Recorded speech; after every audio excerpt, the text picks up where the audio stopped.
Pernah nggak sih kamu dihadapkan pada skenario di mana satu-satunya cara mutlak buat nyelamatin nyawa sahabat terbaik kamu dari sebuah kutukan itu dengan memenggal kepalanya? Wah, itu sih kedengerannya kayak mimpi buruk yang brutal banget ya. Banget kan? Tapi ya hari ini kita bakal lihat gimana skenario super gelap ini justru jadi kunci utama buat ngebongkar kelemahan terbesarnya penguasa absolut dunia. Imu, selamat datang kembali. Ya, dan hari ini kita bakal ngelakuin eksplorasi mendalam ketumpukan catatan dari kekacauan epik di Elbaf pasca transformasi mengerikannya Nighthawk Loki. Benar. Dan misi kita buat kamu yang dengerin hari ini bukan sekedar merekap siapa mukul siapa ya. Kita bakal ngebongkar gimana rentetan kejadian di Elbaf ini sebenarnya tuh benturan ideologi, rahasia sains kuno, dan pengorbanan yang mendefinisikan arti kehendak bebas. Justru memicu evolusi besar-besaran, baik dari segi teknologi maupun kekuatan tersembunyi para karakternya. Oh, setuju banget. Kayak ketika sebuah peradaban dihadapkan pada kehancuran total, respons mereka tuh nggak lagi pakai taktik konvensional, tapi pakai terobosan yang muter balikan logika gitu. Oke, mari kita bedah ini dari titik anomali yang pertama ya, yaitu sains Lilith yang menantang kehancuran. Coba kamu bayangin, situasinya tuh lagi kritis banget. Api di mana-mana ya. Iya, area sekolah dan perpustakaan Elbaf yang jadi jantung sejarah dunia tuh lagi dilahap api besar. Terus Usopp gemetar ketakutan lihat wujud Loki yang ukurannya sekarang jauh melampaui Kaido. Ngeri banget pasti. Tapi di tengah inferno itu, Lilith ngerespon bukan dengan kepanikan loh. Dia malah keluarin semacam purwarupa dari kotak klon Vegapunk, Omni Drain Converter yang dia sebut Odyssey. Nah, mekanismenya ini yang sungguh di luar nalar sih. Gimana tuh tepatnya? Jadi Odyssey ini menyerap seluruh energi panas dari api, terus nyisain es di sekitarnya, dan ngolah panas itu jadi semacam super Vega Cola yang langsung dilempar ke Franky. Tunggu dulu, biar aku tantang konsep ini sebentar. Bukannya mengubah serangan api musuh jadi energi ini malah merusak keseimbangan alamiah pertempurannya? Maksudnya gimana tuh? Ya maksudnya, Lilith ini secara harfiah mengambil energi entropi yang merusak dan menjadikannya bahan bakar.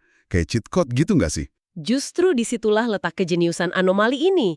Ini bukan ngerusak keseimbangan, tapi sebuah demonstrasi sempurna dari hukum termodinamika tingkat lanjut di medan tempur. Wow. Kenapa ini penting banget? Karena selama ini pertempuran di dunia mereka tuh selalu tentang siapa yang punya output energi destruktif paling besar kan? Entah lewat haki atau buah iblis. Bener juga sih. Aduh, kuat-kuatan aja gitu ya. Iya, tapi sains Vegapunk yang dibawa Lilith ini ngenalin paradigma baru, yaitu konversi energi. Odyssey itu nggak cuma ngilangin api, tapi mendaur ulang entropi mematikan itu jadi energi kinetik murni. Dan pas Franky minum Super Vega Cola itu terus dapat lonjakan kekuatan yang brutal, Lilith mengungkap kalau anatomi Franky sebenarnya setara sama unit pasifista. Tepat. Yang berarti selama ini Franky mengoperasikan senjata pemusnah massal di tubuhnya cuma pakai bahan bakar sekelas minuman soda biasa.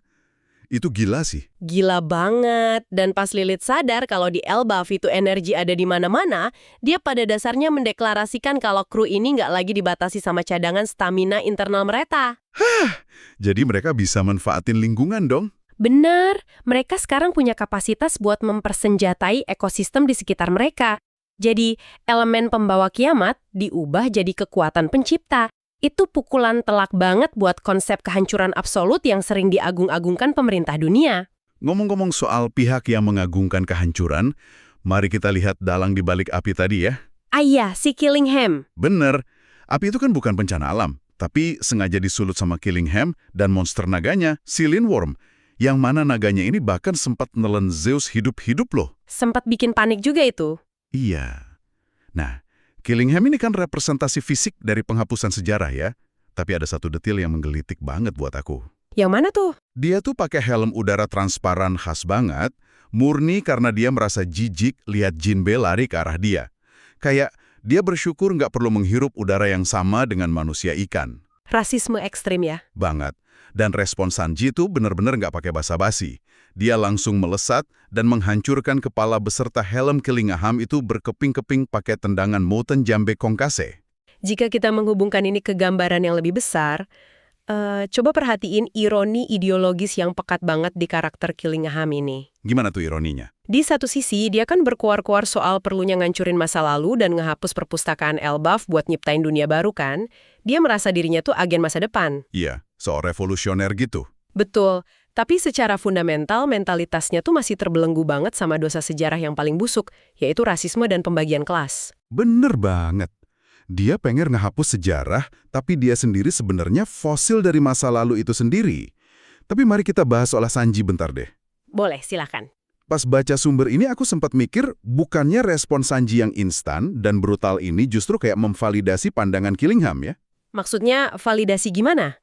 Ya, bahwa pada akhirnya bajak laut tuh cuma ngandelin kekerasan liar aja. Kenapa tendangan Sanji ini dikategorikan sebagai kemenangan ideologis sama Franky? Yang abis itu langsung mendeklarasikan status Yonko mereka. Itu pertanyaan yang bagus banget. Alasan kenapa ini bukan sekedar kekerasan liar tuh ada pada target spesifik serangannya, yaitu si helm udara itu. Oh, si helm pelindung napas itu ya? Iya, karena helm itu bukan cuma alat medis, itu simbol arsitektur penindasan. Helm itu representasi fisik dari tembok tak kasat mata yang dibangun otoritas tertinggi buat misahin diri mereka dari ras lain. Masuk akal. Jadi pas Sanji ngancurin helm itu, dia nggak cuma ngebunuh musuh, tapi dia lagi ngancurin sistem kelas itu sendiri. Dan deklarasi Franky mempertegas kalau kru ini udah melampaui level di mana mereka harus tunduk pada simbol otoritas kayak gitu. Jadi mereka nggak lagi melayani sistem tapi membongkarnya ya? Penghancuran simbolis itu poin yang tajam banget sih. Benar banget. Oke, jadi Killingham mewakili penghancuran fisik dari monumen sejarah ya. Tapi di sisi lain, Elbaf, di desa barat, para raksasa justru lagi ngadepin ancaman yang jauh lebih eksistensial. Ini masuk ke bagian yang paling gelap sih. Iya, bukan penghancuran fisik, tapi penghancuran kehendak bebas lewat kutukan dom reversi miliknya Imu. Mekanismenya tuh bikin frustrasi banget sih. Gimana nggak frustrasi? Raksasa-raksasa ini diubah jadi iblis yang punya regenerasi seluler di luar nalar. Dan ini tuh bentuk manipulasi yang kejam banget kan?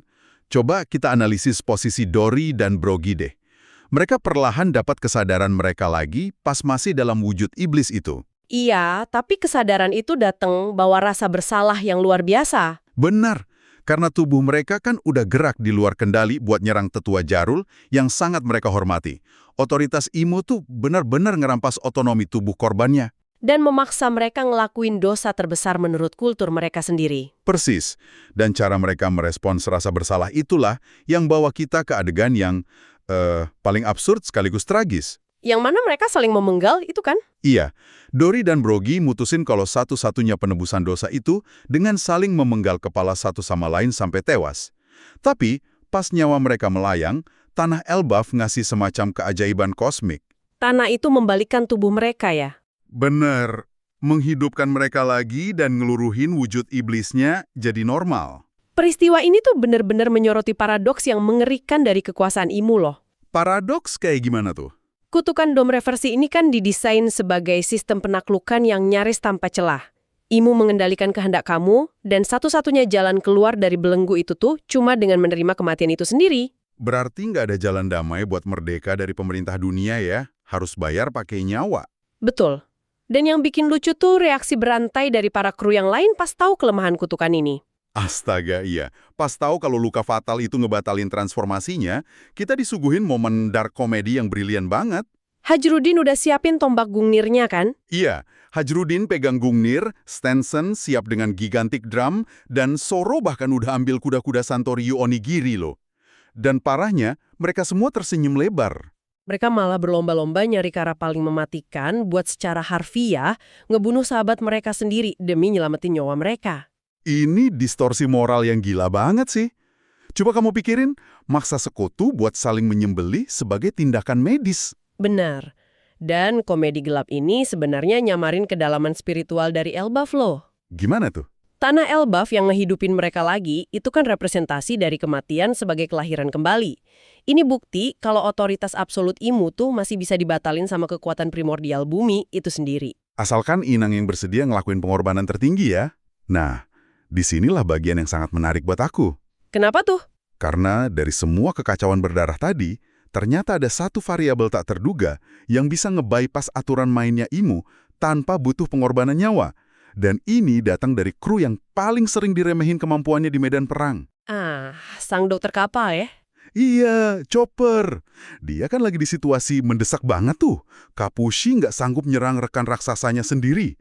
Terus dalam keputusasaan itu, Chopper masuk ke wujud monster point-nya. Dan dia ngelayangin pukulan telak ke salah satu raksasa iblis, kan?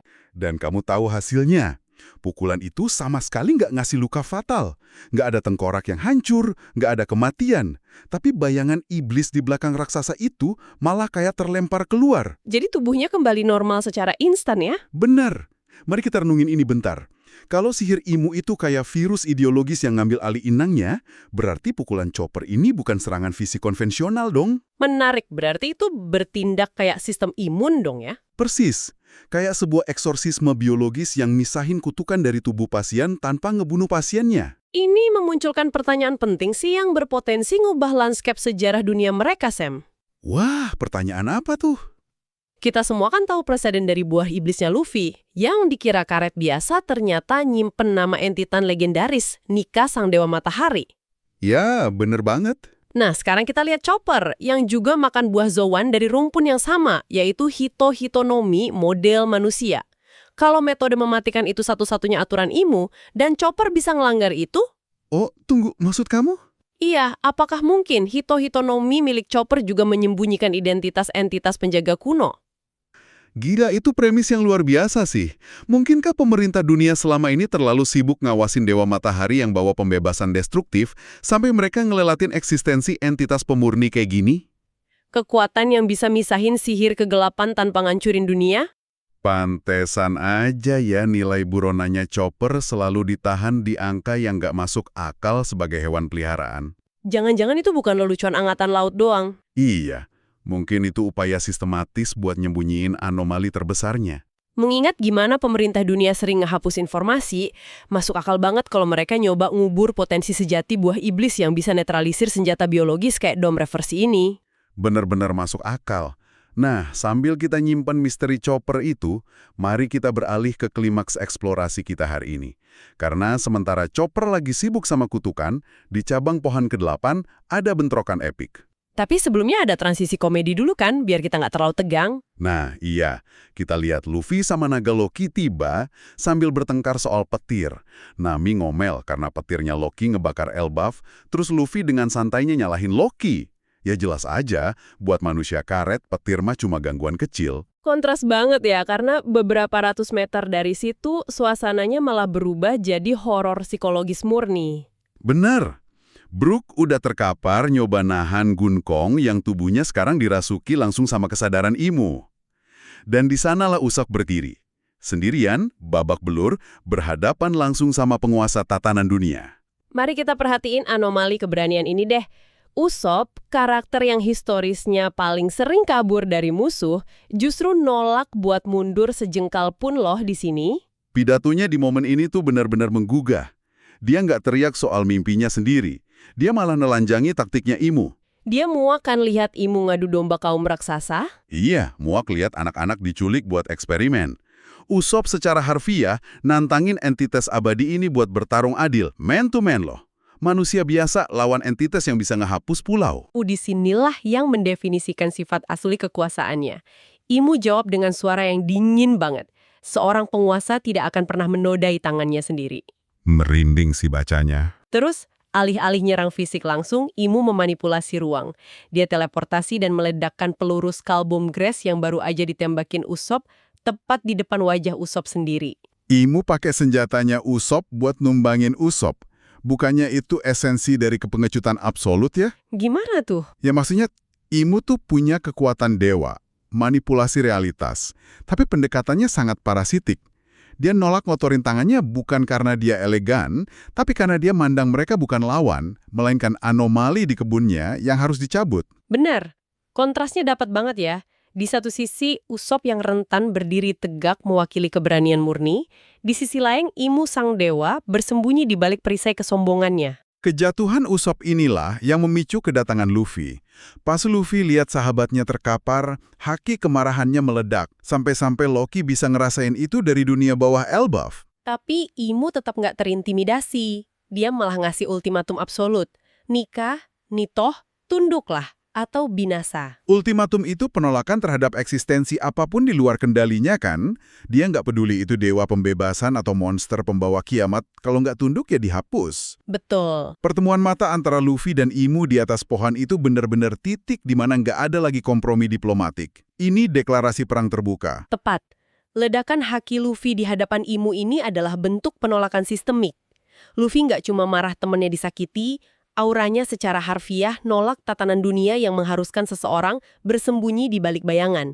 Jadi, apa arti dari semua ini buat kamu yang dengerin kita hari ini? Rangkaian peristiwa di Elbaf ini bukan sekedar turnamen adu kekuatan fisik ya? Ini anatomi dari perang ideologi skala global. Bener banget. Di satu kubu ada manipulasi sejarah dan perbudakan kehendak bebas. Di kubu lain, ada potensi sains yang mengubah kehancuran jadi penciptaan, empati buat ngedobrak rasisme, dan keberanian orang biasa yang nolak bertekuk lutut. Dan kalau boleh aku nawarin satu pemikiran provokatif terakhir buat kamu renungin nih. Silakan. Coba kita balik ke dua mekanisme penyembuhan aneh tadi. Tanah Elbaf yang ngidupin lagi mereka yang mati, demi nebus dosa, dan tangan medis Chopper yang ngusir kutukan tanpa nyabut nyawa. Ah, si anomali eksorsisme biologis tadi. Tepat. Kalau Imu emang memposisikan dirinya sebagai parasit yang ngakar pada realitas dunia, mungkin cara ngalahinnya nanti bukan dengan pukulan raksasa nikah atau kiamat nitok. Karena itu bakal ngancurin dunia yang ditempati inangnya ya. Benar. Gimana kalau kunci buat ngakhirin rezim ini tuh lewat sebuah operasi bedah kosmik? Misahin kutukan Itmu dari dunia. Persis kayak yang dilakuin Chopper, biar dunianya bisa sembuh tanpa harus dihancurkan. Wow, operasi bedah kosmik. Itu antitesis yang sempurna banget buat ngalahin tiran ya. Bukan dengan jadi tiran yang lebih kuat, tapi dengan memurnikan sistemnya. Betul banget. Luar biasa. Untuk kamu yang mendengarkan, kami tinggalkan pertanyaan menggantung itu buat kamu bedah lebih lanjut di kepala kamu sendiri ya. Terima kasih udah duduk dan ngebedah tumpukan catatan gila ini bareng kami. Jaga rasa penasaranmu, dan sampai jumpa di eksplorasi mendalam kita selanjutnya.